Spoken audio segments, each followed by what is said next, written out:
retired Army four-star general and former NATO Supreme Allied Commander, General Wesley Clark. General Clark, thank you so much for your service to the country, and we appreciate you being here. I want to start off with a foundational question with you, sir. No regime has directly or indirectly killed more Jews, more Americans, perhaps even more Muslims, like Iran. Some would argue that they've been able to export terror with impunity for nearly 4 decades. Why has it taken this long to finally reach a point where there's potentially some broad attempt to kind of end that reign of terror? That's the right question to be asking.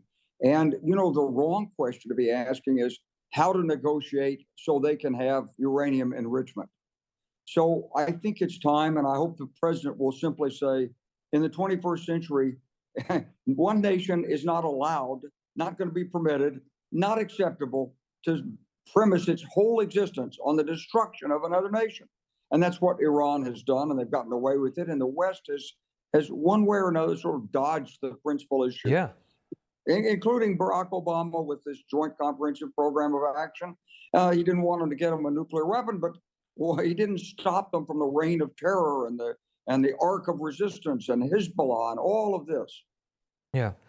General, I've been asking this question throughout the course of the week, is that the president, and I give the president credit for saying, let's continue to talk, let's continue to have discussions. I think discussion is always a good thing, but we're talking about his red line is there can't be a nuclear weapon, there can't be enriched uranium. But doesn't the long arm of Iran and their support for these proxy groups also have to be part of any reasonable, effective deal that is made by the regime at this point? That's exactly right. And that's why I think that the president could make real steps forward if he changes the exact nature of the argument. You know, I'm listening to the Europeans and the Iranians yesterday arguing about, you can't enrich. Oh, yes, we can. No, you can't. But that's not really what this is about. What this is really about is Iran is still seeking the means to destroy Israel and has the intent to do so. So if Iran wants to have uranium, if it wants to have a nuclear reactor, no problem. Just don't commit to destroying Israel. Pakistan has nuclear weapons. We're not worried about Pakistan. But Iran, from the very beginning of this regime, has been committed to the destruction of Israel. I think if they can renounce this, there's a way that everybody can be happy and we can stop the fighting. And President Trump would win a Nobel Peace Prize. Do you think that that's likely, given their history, given their record? Yes or no? We have to think about this in terms of pain inflicted.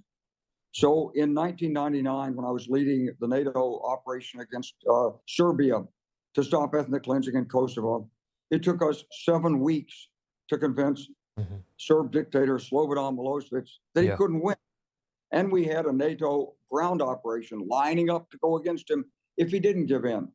So these people who lead these governments, they're always stubborn. They've always been successful. It's really hard for them emotionally to get through their head that they've hit something they can't overcome. Yeah, that's right. So this is going to take a while. We shouldn't get impatient about it. But the Israelis have the momentum. There's no reason yet for the United States to go in as long as Israel can maintain the momentum. And it's going to take a while for the mullahs to recognize they're going to lose. They're going to lose big time. Blow the whistle. It's over. No more seeking the destruction of a neighboring state. Yeah. I mean, look, those are very common sense. That's a very common sense approach, and I'm doubtful we will get there, but I certainly hope that we do. But we're going to continue this conversation as we watch this unfold together. General Wesley Clark, thank you so much, sir. We really appreciate you. Thank you. Information. Truth is freedom. Is Newsmax. It's real news for real people.